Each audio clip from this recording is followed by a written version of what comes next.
considering digging a pond. So this idea of having a pond and then pushing snow in there as you excavate, as you manage your driveway or whatever, as a way to collect water. I guess, what do you think about that idea? Yeah, so this is actually what we did for our place.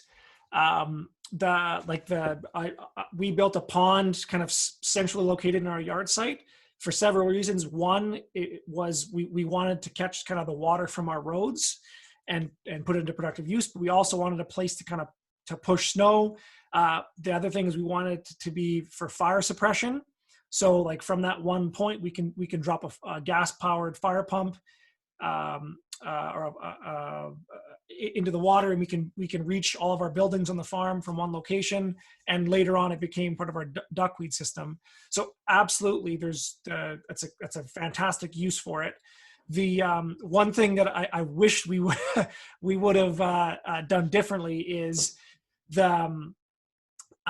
we because we have animals and they move kind of like past that, we had to put like fencing up so that the animals wouldn't like get into the pond and as we're moving them through.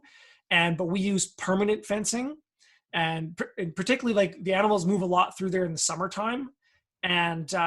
So I guess if you're going to push snow into it, make sure that the fencing has big gates that you can get access to, or that you're using kind of like temporary or portable fencing panels or something that you can move out during the winter time. And that's kind of what we ended up doing, is we pulled out like a section of the fence and then made it like portable. So in the wintertime, we can just pick it up, move it aside, and then we just push all of our snow. And it's a really great kind of design detail that a lot of people wouldn't think about. So it's this guy must be he must have dealt with some drudgery before. Well, what do you think about he's concerned about the purifying the water? I mean, if it's just off your road. Yeah, I mean, like you're probably not salting your driveway or anything like that, and so I don't see any.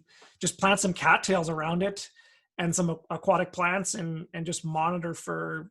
I mean, like if you watch some of the videos, there's a lot worse things than snow melt going into my ponds with all the pig and cow shit that's I've got just flowing in there. And it's totally fine. And the thing is, it's better for the gardens. It's just fertilizer. If you were drinking it, that'd be a different thing. But for that, if you've got a sand filter or something like that, you're fine. But for garden stuff, just the main thing is salts. That's you want to make sure. The only thing I'd be concerned about is if you're using, if there's any kind of salt that's running off your roads. But even that, a lot of the aquatic plants will, like the bulrushes and cattails, they'll pull that out and the salts will kind of settle down. But you could do a simple water quality test to make sure that the sodium isn't a problem. And if it is, don't use overhead irrigation, use mulch, things like that.